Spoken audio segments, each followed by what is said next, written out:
방송에서 제공하는 투자 정보는 투자 판단에 대한 조언입니다. 방송에서 제공하는 주식의 가치, 가격 상승 및 가격 하락에 대해서는 방송사에서 보장하지 않습니다. 시청자 여러분 안녕하십니까. 오늘장 내일장 1부 출발하도록 하겠습니다. 서정덕입니다. 시장이 속도 조절에 여전히 나서고 있는 상황이고요. 투자세는 여전히 관망 심리가 짙은 가운데 지금 하락 추세로 전환이 된 상황입니다. 전일 파월 의장의 발언이 있었는데 일단 뭐 금리 인하는 계속해서 하겠다라는 추세입니다. 좀 두고 보겠다는 건데 급격하게 일각에서 제기되고 있던 일단 뭐 다음 달 당장 금리 인하 이런 건 없을 것이다. 라고 속도 조절론을 제기를 했습니다. 그러다 보니 시장이 한 템포 쉬어가는 분위기가 만들어지고 있고요. 우리 시장도 지금 강달러가 멈추고 있었는데 멈추던 강달러가 다시금 상승 쪽으로 틀어지고 있는 상황입니다. 뭐 강력한 달러의 상승은 지금은 아니지만 아무래도 달러가 더 이상 하락 추세를 멈추고 다시 우상향한다면 시장에는 부담이 될 수밖에 없는 상황입니다. G20 정상회담도 이제 며칠 남지 않았습니다. 관망 심리는 더욱더 짙어질 수밖에 없는 상황이고요. 그때까지는 시장 상황은 비슷할 것 같습니다. 조그만한 이슈에도 시장은 출렁출렁거리고 그 출렁거림은 코스피보다는 코스닥이 조금 더 강하게 올 것으로 시장에선 예측이 되고 있습니다. 실제로 거래소 코스닥 양시장 모두 보합권 수준에서 지금 위아래로 움직임 반복하는데 거래소 쪽은 전기 전자 업종이 그나마 좀 버텨줍니다. SK하이닉스 큰 폭의 상승이 오늘도 나오고 있고요. 외국인 매수가 집중되고 있는 상황입니다. 코스닥은 시총 상위주들 반등 나오는 종목 굉장히 많고요. 개별 종목 이슈로 움직이고 있는 상황입니다. 정리하자면 시장은 지금 기대감보다는 뭐든 일단 나올 때까지 기다리고 보자라는 관망 심리가 굉장히 깊어지고 있고요. 이 부분이 정점에 이르고 있는 상황입니다. 그러다 보니 이슈 하나하나 정리하면서 움직임에 대비를 철저하게 해야 되는 시장인데요. 어떤 부분에 철저하게 대비를 하면 좋을지 오늘장 내일장 일부 함께 하시면 좋을 것 같습니다. 헤드라인 뉴스부터 전해드립니다. 반도체 값이 떨어지고 있습니다. 수출 금액도 6개월 연속 하락했고 교역 조건도 나빠진 것으로 조사가 됐습니다. 한국은행이 발표한 무역지수와 교역 조건 자료를 보면 지난달 수출 금액 지수는 1년 전보다 10.7% 하락한 110.06포인트를 기록했습니다.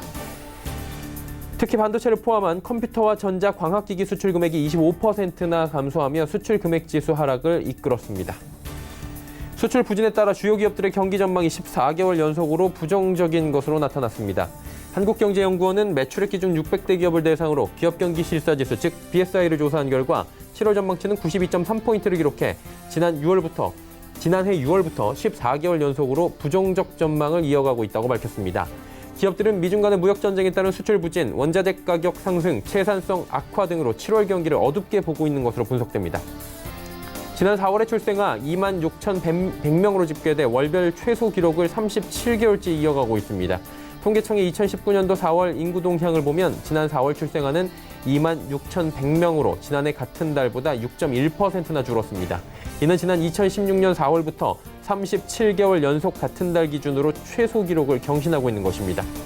도널드 트럼프 미국 대통령이 고율 관세 대상을 중국 제품 전체로 확대하는 계획을 중단할 용의가 있다고 블룸버그 통신이 보도했습니다. 블룸버그 통신은 소식통들을 인용해 이 같은 계획 중단이 검토되고 있으며 미중 양국 정상의 무역 담판이 끝난 뒤 확정돼 발표될 수 있을 것이라고 전하고 있습니다. 지수 살펴보도록 하겠습니다. 자, 보시면 낙폭이 크진 않습니다. 지금 1포인트 정도만 빠지고 있고요. 2120선은 지켜주고 있는데 지금 보합권 수준에서 위아래로 움직입니다. 하루간의 흐름 정리해 보도록 하죠. 장중이 2126까지 상승하기도 했는데 다시금 보합권으로 내려왔고요. 오늘 좀 어지럽게 움직이는 상황입니다. 위아래 진폭은 크지 않은데 일단은 지금 거래량도 많이 안 실리고요. 관망 심리가 거의 절정에 다다르고 있는 상황입니다. 수급 주체도 확인해 보도록 하죠.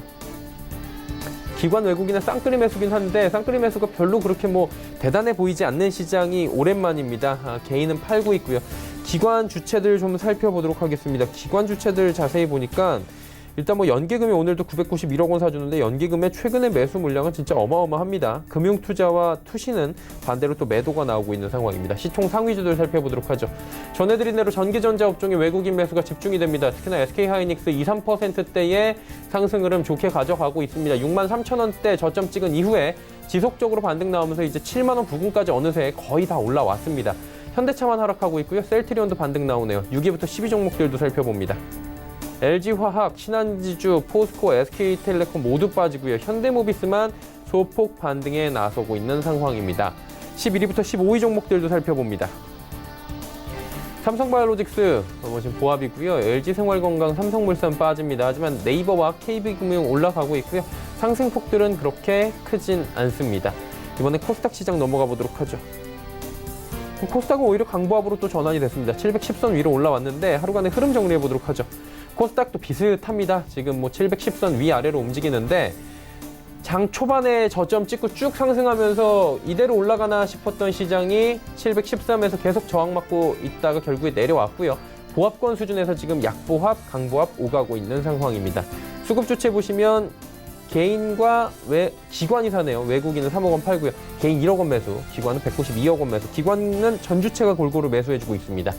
자, 시총 상위주들도 살펴봅니다. 오늘 거래량 많지 않은 가운데 조그만한 수급에도 지금 전체적으로 코스닥 시장은 휘청휘청하는 모습입니다. 휘청이라는 건 위쪽으로도 마찬가지입니다. 헬릭스미스는 3.95% 급등세가 나타나지만 신라진 CJENM 빠지고요. CJENM 같은 경우에는 오늘 계속해서 반등 흐름 이 거래일 연속으로 소폭이지만 가져가다가 지금 17만 원대까지 어느새 내려왔습니다. 오늘 17만 원 깨지면서 16만 원대로 내려가는지 이 부분 좀 체크하셔야 될 것 같고요. 셀트리온 헬스케어, HLB 모두 다 올라갑니다. 6위부터 10위 종목들 살펴보도록 하죠. 펄어비스 그리고 휴젤, 셀트리온, 제약 빠집니다. 메디톡스는 또 3.33% 올라가고 있습니다. 스튜디오 드래곤 1.3% 기술적 반등입니다. 스튜디오 드래곤 워낙에 많이 빠졌는데 7만 원 다시 회복을 해나가고 있는 상황이고요. 11위부터 15위 종목들도 살펴봅니다. KMW 오늘 5G 관련 종목들은 지금 혼조세입니다. 오르는 종목도 KMW처럼 보이는데 KMW도 장중에는 4%대까지 올라왔다가 지금 상승폭 윗꼬리 달고 내려오고 있고요. 대장주들 같은 섹터 업종들 비슷합니다. 최근에 잘 가던 종목들도 오늘은 좀 휘청휘청하는 모습들이 많이 보여지고 있고요. 제넥신 1%대의 상승, 파라다이스와 SFA 빠지고 있습니다. 원달러 환율 짚어보는데 원달러 환율이 드디어 이제 제동이 좀 걸립니다. 그동안에 계속해서 빠져내려오고 있었는데 2원 60전 소폭이지만 반등이 나오면서 1158원 80전 파월 의장의 발언이 강하게 작용을 하고 있지는 않지만 지금 달러 약세는 정확하게 멈춰주고 있는 게 눈으로 포착이 됩니다. 금일 본 방송에서 제공해드리는 정보는 투자 판단에 대한 조언일 뿐입니다. 해당 주식의 가치와 수익률을 보장해드리지 않는다는 점 참고해 주시길 바랍니다. 이슈 정리해드리도록 하겠습니다. 펠리제 투자리서치 김민수 대표와 함께합니다. 대표님 안녕하십니까? 네, 안녕하십니까? 중국 관련해서 사실 면세업종만 믿을만하다 이런 얘기들이 불과 한 달 전까지만 해도 나왔고요. 관련 업종이 호텔신라나 신세계 계속해서 우상향하고 있었는데 전자상거래법 감독 지침을 발표하면서 지금 면세업종 흔들립니다. 이거 어떻게 봐야 될까요? 네, 큰 그림상의 지표들은 그렇게 썩 나쁘지 않습니다. 그런데 세부적인 요인들이 발목을 잡지 않나라는 관점 쪽에서 면세점 관련주들 다시 한번 확인해야 될 것 같은데요. 일단 4월 달까지 방한한 관광객의 추이를 보게 되면 작년 동기 대비 22% 이상 늘어날 정도로 상당히 양호하고요. 특히 중국이 34%, 일본이 35%, 특히 중국 같은 경우는 단체 관광객이 아니라고 하더라도 개별적인 관광객 중심으로 일단 회복세가 들어오고 있다는데 무게를 둬야 될 것 같고요. 일본 같은 경우도 지금 한류의 붐이 약간 젊은 층으로 이루어진다라는 쪽으로 얘기가 나오면서 상대적으로 20대, 30대에 대한 일본인 관광객들의 유입 속도가 좀 빠르다 이렇게 바라보고 있는데 베트남 같은 경우도 24% 정도 증가하고 있는 추세죠. 그런데 전반적인 흐름들로 봤을 때 면세점 관련된 또 하나의 지표로 보게 되면 5월달 기준으로 원화 기준으로 보게 되면 매출이 2조 800억대를 넘겼습니다. 그러다 보니까 작년 동기 대비해서 30% 이상 성장을 하고 있고요. 전월보다도 한 4.6% 증가한 수치다 보니까 수치상으로는 나쁘지 않다라고 보여지고 있는데 특히 어떤 외국인들의 매출액이 좀 더 빠르게 증가하고 있다는 흐름들이 작년의 동기 대비해서도 확연하게 드러나고 있다는 쪽은 확인이 되고 있는데요. 하지만 이런 성수기 관련된 쪽의 여러 가지 변화에도 불구하고 위축 요인이 뚜렷하다는데 가장 첫 번째로 들 수 있는 요인들이 객단가 부진입니다. 특히 시대 면세점의 외국인들의 객단가 추이를 한번 지켜보시게 되면 일단 어떤 강하게 고점을 돌파하지 못하고 박권 흐름들을 계속 이어지고 있는 모습들이 2017년도 중반 이후에 나오고 있는 변화인데요. 물론 환율에 따른 계산이다 보니까 환율 변화라고 있다고 하더라도 여전히 어떤 Q 자체가, 그러니까 P와 Q의 흐름을 봤을 때 Q 자체가 확산되지 못하고 정체를 보이고 있다는 관점 쪽에서 갭단가에 대한 부담감들이 아무래도 면세점에 대한 수익성을 고민하고 있다라는 관점 쪽으로 바라보고 있고요. 또 하나 두 번째로 앵커님께서 얘기하셨듯이 중국의 다이공 규제와 관련된 감독 지침이죠. 그래서 이 부분이 한 11월 달까지 계속 이어질 가능성이 높다라고 보여지고 있는데, 특히 이제 중국의 전자상거래법이 개정되면서 우려감은 많았지만 올해 초에 어떤 면세점의 흐름들은 나쁘지 않았고요. 하지만 이번 지침 같은 경우는 강한 규제다라는 관점 쪽에서 아무래도 영향을 끼칠 수 있다는 관점 쪽에서 면세점에 대한 여러 가지 동향들이 위축되고 있다라고 보여지고 있는데, 그와 관련돼서 그래도 가장 또 면세점과 관련돼서 주목해야 될 부분들이 환율이겠죠. 특히 위안화 동향들이 계속 어떤 위안화 약세에서 강세 쪽으로 계속 자리를 잡는지에 대한 부분들과 함께 또 무역 분쟁 관련된 하부 여부들, 당연히 소비 심리에 영향을 끼치겠죠. 이런 쪽에서 변화가 들어오게 되면 아무래도 어떤 변화에 대한 기대감은 높다라고 하게 되면 이 부분을 확인하면서 그래도 낙폭이 좀 깊어진다라고 하게 되면 여전히 지표 관련된 흐름들은 나쁘지 않기 때문에 비중 확대 전략들은 유효하다라고 볼 수 있는데요. 하지만 상대적으로 화장품주 같은 경우는 지난번에도 한번 잠깐 언급드렸지만은 중국의 로컬 업체들이 상당수 올라오고 있는 모습을 보여준다라고 하게 되면 아무래도 중국의 경쟁력이 많이 좀 이뤄진다라는 쪽으로 봤었을 때 부담 요인으로 보시면서 모멘텀은 제한적이다라는 관점 쪽으로 보는 게 좋지 않을까 그렇게 보여지고 있습니다. 한마디로 화장품 관련 섹터는 예전처럼 뭐 중국과 관계 회복 시 우리나라 프리미엄 제품으로 급격한 매출 성장을 바라보기에는 중국 로컬 업체들이 많이 따라왔다라고 정리가 될 것 같습니다. 자, 그렇다면 파웨이즈 한번 여쭤봐야 될 것 같은데 미국 쪽에서 뭐 쉽게 안 놔줍니다. 지금 한번 물고 지금 5G 계속 공격을 하는데 이 부분 어떻게 봐야 됩니까? 네, 섹터별로 조금씩 한번 정리해서 본다고 하게 되면요. 일단 화웨이 제재를 통해서 이제 반도체 관련된 쪽에 대한 메모리 시장은 아무래도 회복세가 연장되지 않을까라고 보여지고 있는데, 대표적으로 마이크론이죠. 마이크론 같은 경우 어떤 화웨이 납품을 중단할 수밖에 없는 상황이다 보니까 이 기존의 화웨이에 들어갔던 물량을 어떤 다른 쪽으로 싸게 돌릴 수밖에 없다라고 하게 되면 메모리 시장의 가격들은 계속 약화될 수밖에 없는 기조로 나와야 될 것 같고요. 특히 지금 6월달 들어서 D램 가격 같은 경우 8기가 같은 경우 흐름을 보게 되면 3달러대가 무너져서 2.8달러대까지 들어와 있습니다. 그만큼의 부진한 흐름들을 가격도 반영한다고 봐야 될 것 같고요. 또 하나 유수기관인 D램 익스체인지에서는 원래 올해 한 하반기 정도면은 메모리 시장이 회복되지 않을까로 바라봤는데 가격 자체를 한 10% 이상은 더 떨어질 것이다라고 보여지고 있고요. 그러다 보니까 한 2020년 가야 회복될 것이다라고 바라보는 만큼 반도체 메모리 시장은 상대적으로 그렇게 썩 좋지 못하다는 게 확인이 된다고 봐야 될 것 같고요. 두 번째로 디스플레이 쪽을 보게 되면은 영향은 제한적이라고 봐야 될 것 같습니다. 특히 삼성 디스플레이가 한 3%, LG 디스플레이가 0.3% 화웨이에 대한 매출 비중을 보여줬다라고 하게 되면 상대적으로 BOE라고 하는 중국 회사가 타격이 더 클 가능성이 높다고 봐야 될 것 같고요. 스마트폰 관련된 쪽으로는 화웨이의 스마트폰이 일간 판매량이 기존 70만 대에서 5, 60만 대 수준으로 확 떨어졌다 보니까 아무래도 삼성전자의 스마트폰이 조금 더 확대되지 않았을까라는 관점 쪽에서 여러 가지 관련 부품 체인들도 수혜 입장 쪽으로 바라볼 수 있는 상황이라고 봐야 될 것 같고요. 마지막으로 5G 장비 시장 같은 경우는 화웨이가 당연히 공급에 차질을 빚는다라고 하게 되면 그 나머지 회사들, 대표적으로 에릭슨이나 노키아, 시스코나 삼성전자 쪽에 대한 어떤 사업부의 강세가 눈에 띈다고 봐야 될 것 같은데, 그 중에서도 어떤 점유율 자체가 그렇게 크지 않았다가 5G를 통해서 점유율의 확대가 이어지고 있다라는 관점 쪽으로 봤을 때 삼성전자에 대한 5G 시장의 여러 가지 네트워크 사업부가 강하게 변화가 이어지고 있다라는 쪽에서 좀 더 긍정적으로 바라볼 수 있는 그런 상황이 아닐까 그렇게 보여지고 있습니다.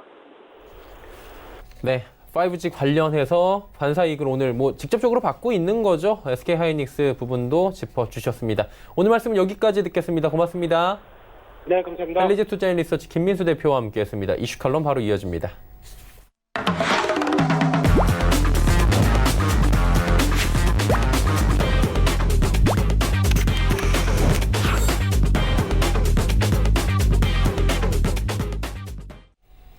이슈 칼럼 이어가도록 하겠습니다. 오늘은 SPN 김형진 대표와 함께 하도록 하겠습니다. 대표 안녕하십니까? 네, 안녕하십니까? 네. 일단 뭐 금리부터 사실 금리가 오늘 최우선은 아니었을 것 같은데 1번 질문이 그렇게 됐어요. 예, 파월 의장이 이게 어떻게 봐야 돼요? 트럼프 대통령의 말에 그래도 내가 밟으면 꿈틀한다라고 좀 보여준 거예요? 아니면 시장 상황이 지금 그런 겁니까? 지금 시장 상황이 조금 묘하게 돌아가거든요? 예, 뭐 이렇게 해석하는 게 좀 여러 가지가 있다라고 생각이 되는데 제가 봤을 때는 파월 의장께서 7월에 너무 앞서가는 그 시장의 기대감을 좀 한 템포 좀 밀어주는, 그러니까 약간 눌러주는 그런 상황이 아닐까 이렇게 생각이 됩니다. 36일 남았습니다. 7월 FOMC 회의가요. 그런데 50bp 금리 인하 확률이 40%를 넘어선 상황이었습니다. 너무 앞서 나가는 것이었죠. 그래서 어제 파월 의장 코멘트로 42%에서 25%까지로 금리 인하 확률이 떨어지는 그런 모습 보였는데, 그러니까 17%가 떨어졌지 않습니까? 근데 그것이 동결로 이동한 것이 아니라 25bp의 인하 확률로 옮겨갔기 때문에 25bp 인하 가능성이 57%에서 75%로 늘어난 것입니다. 그러니까 금리 동결로 된다라는 것이 아니라 50bp 인하 확률이 자꾸 높아지는 거를 한번 눌러주니까 25bp 쪽으로 다 올라갔다. 이렇게 해석을 하면은 그다지 그렇게 놀라운 일은 아니다. 이렇게 생각이 되고, 9월 같은 경우는 75bp 인하 가능성도 있었는데 그것이 줄어들면서 50bp 인하 가능성이 64%로 증가를 했기 때문에 시기가 7월에서 9월로 이동하는, 그러니까 7월도 사실 그렇게 50%를 넘는 그런 상황은 아니라 25bp가 대세였는데 50bp가 점차 증가하는 거를 눌러주니까 9월 쪽으로 이동하는 듯한 그런 변화가 나타났다. 이렇게 보시면 될 것 같습니다. 근데 주식시장의 반응은 어제 좀 뭐 그렇게 나타났지만 사실 사상 최고가를 나타내고 있었던 증시이기 때문에 뭐 그 정도 일은 어제 같은 이슈가 아니었어도 나타날 수 있는 모습이 아닌가라는 생각이 들고, 최근에 상품 시장도 상승세를 지속을 해왔는데요. 결국 위험자산 시장 자체가 다 같이 올라가고 있었던 상황이었는데 주식시장이 약간 삐끗한 것이고, 우리가 상품 시장 쪽을 뜻하는 그 CRB 인덱스를 놓고 보면은 189.63까지 기록을 하면서 6월에 지금 계속 상승세를 보이고 있는데, 그것이 지속되는 그런 모습이기 때문에 위험자산 전체적인 위협으로 이어지는 모습은 아니었었던 일과성 흐름이 아니었을까 이렇게 생각이 된다, 이렇게 말씀을 드리겠고, 내일 저녁에 1분기 GDP하고 소비, 주택 이런 경제 지표가 좀 공개될 그럴 예정이죠. 그리고 뭐 그 다음에는 다들 아시다시피 G20 정상회담이 일정이 있고요. 그래서 내일 금리하고 연동되는 또 그런 수치가 발표가 되니까 또 내일 한번 같이 움직일 수 있는 그런 모습들이 나타나고는 있는데, 어제 한번 그렇게 FRB 의장께서 한번 눌러줬기 때문에 쪽 수치가 어떻게 나오더라도 시장에 미치는 영향은 오히려 줄어든 것이 아닐까라는 생각이 들어서 변동성이 오히려 축소시켜주는 그런 모습으로 반영이 된 것이 아닐까. 나쁘게 볼 필요가 없겠다 이렇게 생각이 되고, 다만 최근에 나타나고 있는 이슈들 중에서 그러니까 약간 정치 이슈 쪽으로 고개를 돌려봤을 때 제가 정치 이슈 쪽은 별로 그렇게 언급하기조차 싫어하는데, 이 대북 제재 위반한 중국 은행에 대한 규제 소식 같은 그런 모습들이 이 정치 이슈가, 그러니까 경제 이슈화되고 있는 그런 모습이 좀 주목된다 이렇게 말씀을 드리겠는데, 대형 은행의 유동성 문제는 사실 민감한 사안이죠. 그리고 이게 동남아 쪽이나 이쪽 동북아 쪽, 그리고 특히 우리 같은 경우는 좀 안 좋은 기업들이 있는 그런 유동성 문제와 연관되는, 대형 은행의 유동성 문제와 연관되는 상황이기 때문에 G20 정상회담의 결과와 그 이후 전개 흐름에 대해서 변수가 좀 하나 더 추가됐다. 이 점은 우리가 좀 약간 부담스러운 점으로 좀 인식할 필요가 있겠다 이렇게 말씀을 드리겠습니다. 결국에는 뭐 어제 발언이 아니었어도 조정이 나올 만한 자리일 수도 있다라고 지금 시장에선 받아들이고 있고, 대표님도 뭐 뉘앙스가 비슷한 것 같은데요. 근데 결국에는 어제 조정이 그렇게 크진 않았잖아요. 그리고 지금까지 보면 조정 이전에 뭐 S&P 같은 경우에 전고점 지금 뚫고 올라가고 있는데, 미국은 사실 조정받아도 할 말 없잖아요. 워낙 많이 올라가서. 근데 우리 시장은 왜 그런 건지 진짜 답답하잖아요. 이게 어떻게 봐야 됩니까? 디커플링은? 맞습니다. 그래서 이 디커플링이 심화되는 모습을 오늘은 사실 메인 이슈가 그겁니다. 왜 디커플링이 되고 우리는 좀 극복할 수 있을까? 이것을 좀 생각해보자는 차원에서 자료를 준비한 것이고요. 그래서 2019년 상반기 글로벌 증시 수익률, 이제 6월 거래 일수라고 해봐야 오늘 빼면 이틀 남기 때문에 상반기 글로벌 증시 수익률을 구해보니까 주요 증시, 그러니까 우리하고 좀 연관성이 있는 증시로 뭐 다우도 있겠지만 S&P 500이 좀 대표적이다라고 생각이 돼서 S&P 500하고 나스닥 지수 그리고 상해 지수, 우리 지수 이렇게 좀 비교를 해봤습니다. 했는데 이 세 개, 우리를 제외한 나머지 세 개 지수는 그림에서 보듯이 저 위쪽에서 이렇게 좀 모여 있습니다. 대부분이 17%에서 19%, 뭐 거의 비슷한 상승률을 보이고 있다 이렇게 보시면 될 것 같고, 상해 증시 같은 경우는 사실 MSCI 뭐 이 비중도 조절되는 그런 모습 때문에 3, 4월에 우리보다 좀 많이 올랐고 세계적으로도 많이 오른 그런 모습을 보였죠. 그래서 최근에는 우리하고 좀 동조화되는 그런 모습을 보이고는 있지만 오히려 미국을 넘어서는 상승률을 결국 상반기에 기록을 했는데, 이거는 일과성 요인이 있기 때문에 최근의 흐름을 감안했을 때 이 점이 좀 지속될 것이다. 중국이 미국과 동행할 것이다. 이렇게 생각은 들지가 않습니다. 그래서 제가 말씀을 드리고 싶은 것은 미국의 특별한 요인들, 이런 점들을 우리가 단순한 지정학적 리스크나 이머징 마켓과 미국하고 이렇게 단순하게 비교하는 것이 아니라, 우리가 사상 최고가의 지수를 내려면 미국 기업들 중에서도 그것을 끌고 가는 그런 시가총액 상위 종목들이 있을 것이기에 그런 종목들을 뽑아보고 왜 오르는가, 이 점을 좀 살펴볼 필요가 있다는 것이죠. 그래서 미국 사상 최고가를 기록하는 그런 종목들 중에서 시가총액 상위 종목 10개를 꼽아봤습니다. 하니까 그것이 마이크로소프트 같은 경우부터 시작해서 월마트, 비자, 프록터 갬블, 마스터카드, 월트 디즈니, 시스코 시스템스, 파이자, 홈데포, 코카콜라 같은 그런 시가총액 상위 종목들이 올해 상반기 상승률이 적게는 뭐 파이자 같은 경우는 뭐 거의 보합 수준밖에 안 됐지만 약간 상승했지만 마이크로소프트 같은 경우는 34% 넘게 지난주 상승기예요. 2019년 상반기에 저 정도의 상승률이면 상당한 그런 상승률이죠. 왜냐하면 시가총액 1조 달러짜리이기 때문에 저 정도 상승을 보였다라는 게 시장을 거의 다 혼자 끌고 오다시피 했다, 이렇게 볼 수가 있겠고, IT, 유통, 화학, 제약, 음식료 보시면은 건자재, 그다음에 뭐 카드, 결제 시스템, 방위산업 같이 업종 대표주 종목들이 시장을 끌고 왔다, 이렇게 보시면 되겠죠. 그래서 마스터카드 이외에 9개 종목, 10개의 시가총액 상위 종목을 뽑아보니까 마스터카드 제외를 하면 9개 종목이 다우지수 30의 구성 종목이었다. 그러니까 다우지수 30 종목 인덱스가 더 좀 탄력적으로 움직일 수가 있었다, 이렇게 보시면 되겠고, 우리가 보통 생각을 했었던 빵 기업들이나 마가 이런 기업들에서 시세를 끌고 나갔다, 이렇게 보기는 힘든 흐름이었다라는 거죠. 그렇게 꼽아봐야 마이크로소프트가 유일하고 그 이외에는 대부분 글로벌 브랜드 밸류가 강한 그런 기업이었습니다. 그래서 아까 보여줬던 표 중에서 이 시가총액 순위에서 1위부터 1위가 마이크로소프트고 그 다음이 이제 11위의 월마트인데, 그 사이의 기업들은 어디 갔는가, 뭘 하고 있는가 이렇게 따져보면은 나스닥 시가총액 상위 종목들이 그 사이에 있습니다. 그러니까 저게 아까 보여드렸던 표가 전체 미국 시장의 시가총액 상위 종목이지 다우에서의 시가총액 상위 종목이 아니라 나스닥, 다우 다 포함해서 S&P 500 다 포함해서 시가총액 상위 종목이거든요. 그래서 그 전체적인 시가총액 상위 종목 중에서 2위부터 5위까지가 아마존, 애플, 페이스북, 구글 같은 그런 종목들입니다. 근데 이게 연간 상승률이 20%에서 한 40%까지 나오긴 나왔는데, 작년 말 무역 분쟁에서 워낙에 급락으로 갔었던 그런 상황이어서 올해 보였었던 주가 상승률이 반등에 불과하다는 것이죠. 그래서 사상 최고가하고는 괴리가 있었다 해서 나스닥 쪽이 다우보다 좀 상대적으로 약한 모습. 지난주에 나스닥은 사상 최고가를 못 냈죠. 그리고 우리하고 나스닥 시장이 좀 연동성이 강하다는 점을 생각해보면 우리가 왜 더 약한가, 이것에 대해서는 나스닥 쪽이 또 하나 일부분 설명을 해주고 있다, 이렇게 볼 필요도 있어 보인다, 이렇게 말씀을 드리겠습니다. 그럼 조금 더 구체적으로 지금 나온 기업들, 우리가 들어본 기업 굉장히 많잖아요. 뭐 마이크로소프트 우리가 실제로 지금 사용하고 있는 컴퓨터에 거의 다 사용하고 있고요.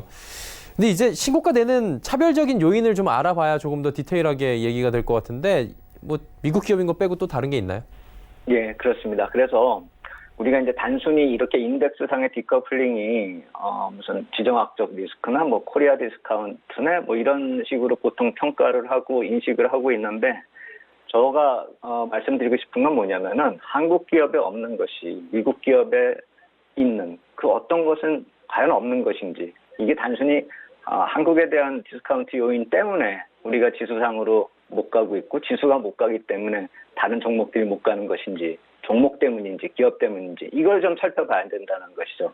그래서 아까 말씀드렸던 그런 강세를 보인 미국 기업들을 좀 강세 요인별로 좀 그룹핑을 해봤다, 이렇게 보시면 되겠는데, 키포인트로 전체적인 흐름을 놓고 보면은 기업 실적 호조는 뭐 기본적으로 깔려 있습니다. 그러니까 거기서부터 우리가 좀 출발점이 틀리다는 것이죠. 그리고 브랜드 밸류 자체가 아까 앵커님께서 말씀하셨듯이 다 아는 기업들이다. 이게 더 중요한 것입니다. 그러니까 아는 기업들이 브랜드 파워가 강해지면서 브랜드 로열티가 강화되고 있는 그런 상황을 우리가 인식할 필요가 있어 보이고, 또 하나는 가장 중요한 거다 이렇게 볼 수가 있겠는데, 산업 변화에 대해서 미국 기업들이 빠르게 대응을 하면서 성장성을 구축하고 또 성장성을 더 개발을 하고 있다, 이렇게 볼 수가 있는 것이죠. 그래서 항목별로 좀 우리가 살펴본다라고 한다면은, 글로벌 브랜드 파워라고 하면은 우리가 보통 다 알고 아까 말씀하셨듯이 MS 같은 게 있고 비자나 코카콜라나 펩시나 맥도날드나 스타벅스 같은 이런 기업들은 사상 최고가를 기록을 하고 있는데, 브랜드 파워 때문에 시장을 지금 무역 분쟁이 벌어져도 중국 시장에서조차도 이게 시장을 잃지 않는다는 것이죠. MS가 그대로 유지가 되고 있다는 거, 오히려 더 강화되는 그런 측면이 있다는 것이죠. 그리고 온라인 쪽 사업을 강화하고 있는 그런 측면들, 그러니까 월마트나 MS나 월트 디즈니, 컴캐스트 같은 경우죠. 근데 월마트 같은 경우는 아마존을 따라잡는 거이기 때문에 유통업에서 거의 할 일을 하고 있다, 이렇게 볼 수가 있겠는데, 미디어 온라인 사업 강화하고 있는 MS나 디즈니나 컴캐스트 같은 경우는 상당히 의미가 있는 흐름이라는 것이죠. 그러니까 소프트웨어나 게임이나 스트리밍 같은 것이 플랫폼화 돼가지고 일정 부분 고정 고객이 생기면서 구독을 할 수 있게끔 정기적인 수익이 마련되는 그런 계기가 된다는 것이죠. 그래서 넷플릭스하고 경쟁이 되는 것인데, 그렇다면 넷플릭스 주가가 왜 상대적으로 약세를 보이는지 여기서 답을 구할 수가 있는 것이죠. 그리고 또 하나는 높은 진입 장벽, 아까 말씀드렸었던 결제 네트워크, 비자, 마스터, 아멕스 같은 그런 경우요. 그리고 항공산업 같은 경우는 로키드 마틴이나 한유엘 같은 경우가 신고가를 내고 있는데, 이쪽이야말로 다른 나라들이 범접할 수가 없는 그런 진입 장벽이 있죠. 카드나 항공산업 같은 경우요. 뭐 항공산업 같은 경우는 보잉도 있긴 있죠. 에어버스하고 이렇게 민간 항공기를 좀 양분화하고 있다, 이렇게 볼 수가 있겠는데, 럭키드 마틴 같은 경우는 군수산업에서 독보적이다, 이렇게 볼 수가 있겠죠. 거기 범접할 수 있는 기업이 없다라는 것이죠. 해서 이런 높은 진입 장벽을 가지고 있는 기업들이 미국을 끌고 가고 있다라는 점이 중요하고, 또 하나 가장 아까 말씀드리면서 중요하다 이렇게 말씀을 드렸던 것은 환경 변화에 대해서 적극적인 대응을 하고 있다라는 것이죠. 그러니까 신규 산업을 도입하는 그런 우버 같은 경우가 대표적인 사례죠. 우버도 시가총액 상위 종목에 들어가면서 신고가 흐름을 내고 있고요. 또 화학 건자재 업종 이런 종목들 아까 이렇게 보여드렸죠. 또 제약회사도 있었고요. 근데 이쪽들을 살펴보면은 기존 사업 포트폴리오의 진화를 위한 변화를 하고 있고, 더 다각화를 하느라고 M&A까지 시도를 하고 있다는 점이죠. 이런 특징들을 살펴보면은 우리 시장하고 상당히 차별적인 요인들을 미국 기업들이 가지고 있고, 그렇기 때문에 신고가를 내고 있다는 점을 우리가 놓치면 안 되겠다, 이 말씀을 드리는 것입니다. 일단은 뭐 이야기 하나하나 듣고 보니까 올라갈 만한 기업들이 굉장히 많이 보입니다. 뭐 진입 장벽이 워낙 높아가지고 진입이 안 되는 기업들도 분명히 있을 거고요. 그러다 보니까 미중 무역 분쟁에 영향이 있어도 그래도 우리는 이 기업을 선택하겠다라는 기업들이잖아요. 그러면 이제 대입을 우리나라에 해서 코스피 기업들을 봤을 때 좀 어떤 유사한 모멘텀을 찾아보면 힌트가 나올 것 같은데요. 예, 그래서 좀 비관만 할 것이 아니라 네. 우리는 그런 가능성이 있지 않을까라는 걸 또 한번 찾아보자는 것이죠. 그리고 무역 분쟁 이벤트가 이번 주 말에 있으니까 또 그것하고도 좀 연관해서 생각해 볼 필요가 있다라고 생각이 드는데, 상반기 흐름 코스피 업종별 흐름을 살펴보니까 좀 비슷하게 놓고 볼 수 있는 수익률이 괜찮았었던 그런 업종이 섬유의복, 증권, IT 업종, 운수장비, 종이목재 같은 그런 경우인데 10% 이상 수익률을 냈습니다. 그런데 아까 말씀드렸었던 미국에서 괜찮았었던 유통이나 음식료나 의약품 쪽, 이쪽은 우리 시장은 전혀 움직이지 못하고 안 좋은 수익률을 냈습니다. 그래서 섬유의복이나 IT 업종 쪽은 사실 우리가 브랜드 밸류가 강하다라고 좀 인식할 수 있는 기업들이 몇 있죠. 뭐 삼성전자 같은 경우도 있을 테고, 현대차 좀 끼워넣을 수 있다라고 생각이 되고 많이 양보하면 현대모비스까지도 끼워넣을 수가 있다라고 생각이 됩니다. 또 LG생활건강같이 화장품 쪽에서도 글로벌 브랜드가 살아있다라고 볼 수 있는 기업들이 있는데 이들 업종들은 그래도 올해 상반기에 10% 이상 상승을 보이면서 거의 20% 가까이 상승을 했기 때문에 미국 기업을 쫓아갈 수 있는 그런 수익률은 어느 정도 만들어졌다라고 봅니다. 그리고 FNF나 한섬 같은 그런 의류 쪽도 FNF 같은 경우는 100%나 오르는 그런 모습을 보였기 때문에 상당히 좀 비슷하게 흐름이 흘러갔다. 그리고 건자재 쪽에서 한샘이나 무슨 리바트 같은 경우도 좀 많이 올라갔었는데 문제는 뭐냐 하면은 이들 기업들이 신고가를 내고 있는 게 아니라 작년에 많이 내렸기 때문에 그 반등 흐름으로 보이고 있다는 것이죠. 우리가 건자재 한샘 같은 경우 보면은 최고가가 34만 원까지 갔었던 게 올해 최고가 갔었던 게 11만 원까지 갔기 때문에 좀 상승을 했었던 것인데 최고가 흐름 대비하면은 아주 안 좋다 이렇게 볼 수가 있겠죠. 그래서 미국의 신고가 흐름과는 비슷하지만 그래도 차별적인 요인은 반등에 불과하다는 점이고 좀 구체적으로 업종별로 좀 따져본다라고 본다면 펀드멘털적 열의 요인이 뭐가 있는지 그럼 안 좋은 점이 뭐가 있는지 보면은 최근에 우리 제약바이오 때문에 상당히 고생을 하고 있지 않습니까? 이 버블이 좀 제거되는 과정이다 이렇게 봐야 될 텐데 이쪽이 계속 어느 정도까지 조정을 받느냐 이것도 좀 봐야 될 테겠고 기본적으로 IT 같은 경우는 하드웨어 부문의 위주이기 때문에 아까 말씀 초반에 드렸듯이 나스닥에서 못 오르고 있었던 상대적으로 약했었던 이유하고 거의 비슷하다. 그러니까 소프트웨어 부문의 성장성이 아직도 좀 전략도 못 찾겠고 의문이다 이렇게 볼 수가 있겠죠. 그리고 유통 같은 경우는 온라인하고 오프라인을 넘나들면서 사업 부문 강화하고는 있는데 성장성 가시화가 아직 안 되고 있죠. 건설 건축 이쪽은 아예 얘기할 필요도 없죠. 상대적인 침체다 이렇게 볼 필요가 있어 보이니까요. 그래서 우리 업종별로 놓고 봤을 때는 우리가 열의 요인들이 이 점들이 해소가 되지 않는다라고 한다면은 앞으로도 디커플링이 해소되기는 어려울 것이다 이렇게 볼 필요가 있어 보이고 무역 분쟁이 해소될 경우에 최선의 케이스에 2,300이나 2,400까지 간다라는 주장들이 있죠. 저도 그게 불가능하다라고는 생각이 안 됩니다. 무역 분쟁 발생 이전의 주가를 회복을 하는 정도니까요. 문제는 무역 분쟁 발생이 해소가 된다 하더라도 그래서 그런 상승이 나타나더라도 그 이후에는 어떻게 되느냐는 것이죠. 무역 분쟁 해소가 되어도 오늘 말씀드린 그런 차별적 요인이 계속 지속이 된다라고 한다면은 그런 모멘텀이 확인될 때까지는 글로벌 유동성이 과연 우리나라 주식을 선호하겠는가 이 점을 살펴보자라는 것입니다. 무역 분쟁 해소 여부하고 별개로 글로벌 투자자 입장에서 미국 기업보다 우리 기업을 선택할 요인 그런 모멘텀, 성장성 모멘텀이 강화되지 않는다면 디커플링이 빠르게 해소되기는 좀 어려울 것 같다. 약간 좀 안타깝다라는 말씀 오늘 좀 드리겠습니다. 한마디로 지금 시장에 돌고 있는 어떻게 보면 무역 분쟁이 역병이라고 할 수도 있을 것 같은데 그 역병이 사라졌다고 가정을 했을 때 우리 시장이 이제 동등한 위치에서 선택받을 수 있는 기업들이 과연 있는가 그 부분을 좀 체크를 해볼 때다라고 말씀해 주시는 것 같습니다. 자, 오늘 말씀 여기까지 드려야 될 것 같습니다. 고맙습니다. 감사합니다. 네. SPN 김형진 대표와 이야기 또 나눠봤고요. 오늘 나눠본 이야기들 다시 한번 정리해 드리도록 하겠습니다.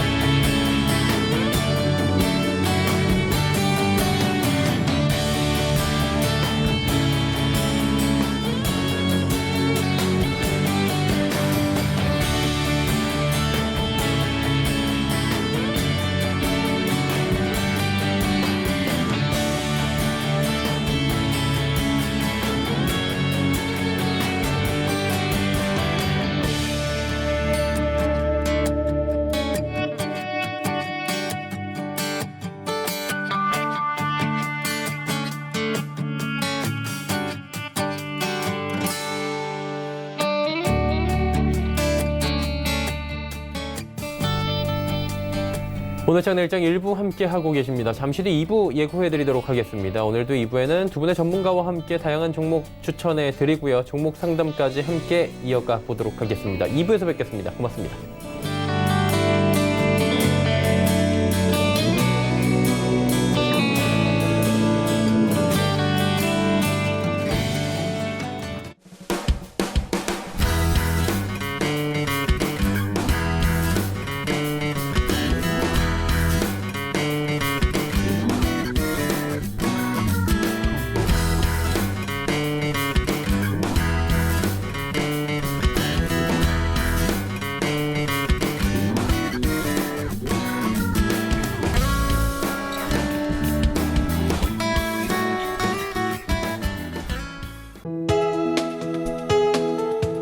방송에서 제공하는 투자 정보는 투자 판단에 대한 조언입니다.